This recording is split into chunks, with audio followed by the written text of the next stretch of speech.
Please be ready for a dictation of exercise 11 and 12 from May 2021 issue of Progressive magazine.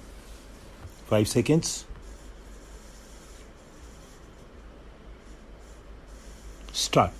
Sir, we were expecting that this bill, which is before us and which has been passed by Rajya Sabha, would deal with some of the vital issues that are agitating the minds of the people and their living conditions also, but unfortunately, it does not do so. The reality is that in the original Act of 1955, we have about 13 categories of essential commodities, including cattle, fodder, coal, automobile parts, cotton, wool, textiles, raw cotton, raw jute, drugs, food grains, iron ore, petroleum and petroleum products, sugar and sugar cane, but this bill touches only a few things. Here, the vital aspects are not even touched up. There is no statement of objects and reasons appended with the bill so that we can grasp the meaning of this. As far as this bill is concerned, it deals with some formality and technical matters only. When we touch upon this subject, we know that there are three aspects which are important, such as production, distribution, and price. With regard to production, the whole country knows that there has been a bumper crop of food grains, and we are patting ourselves on the back for that. Besides that, there have been huge imports. With regard to groundnut also, the minister has been declaring that there has been a bumper crop of 80 lakh tons, and it comes to about 40% more than the last year's production. Here we have just now heard that the National Textile Corporation is playing its part in stepping production and making the sick and deserted units viable ones. In such a situation, when there is production on such a huge scale, what is the factor that is hindering the proper distribution and check on price rise in our country? I would like to ask, in view of the fact that the production in the public sector is growing, even the National Textile Corporation with 6 mills, most of them dead mills, is growing. I would like to know about role of the private sector in the matter of textiles. We have been hearing that the private sector is resorting to lockouts and even retrenchment.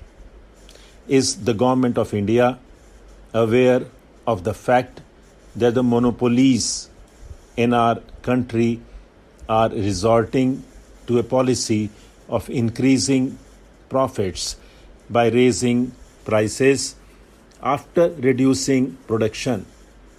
So their policy is anti-national. They reduce production and increase profit by raising the prices.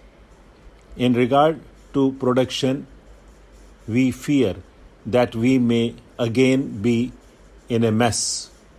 We have not been able to control lockouts, etc. And in regard to the production of groundnuts, cotton and jute, there is an oversupply. The jute mills are crying that their products have not been taken up. In such a situation, this would hamper production next year.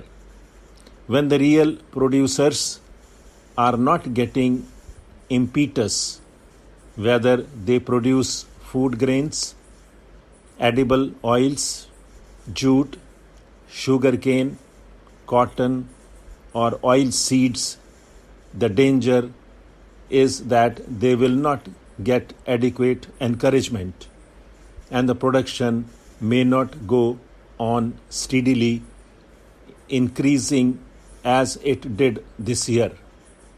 As such, one would expect that the government would consider the fact that the jute mills are not doing justice to jute production, its growers, or even to its marketing.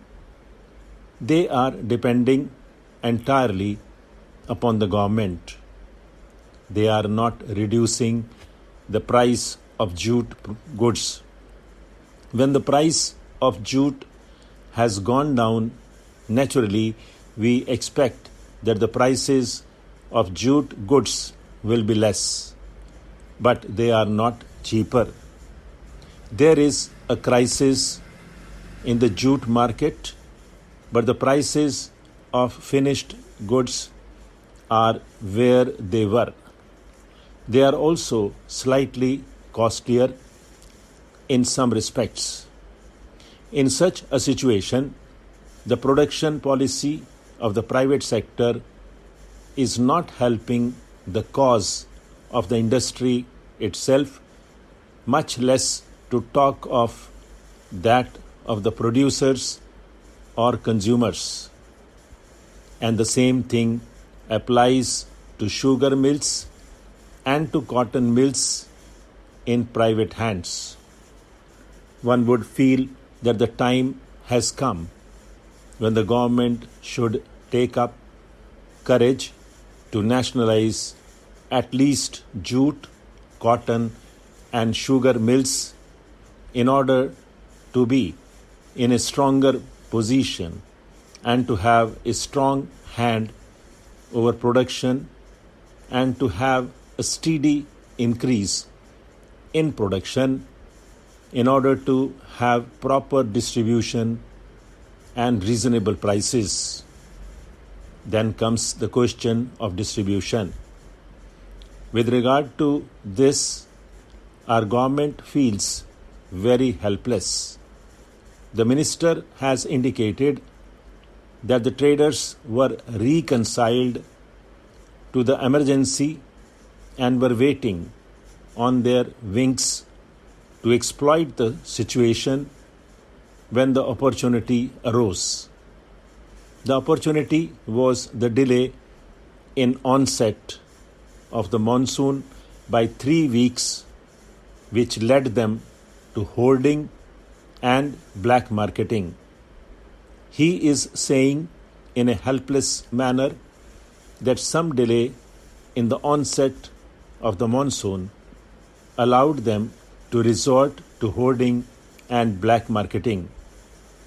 Therefore, they are committing these crimes at a time when there is a national emergency, when the government has more than adequate powers to control them.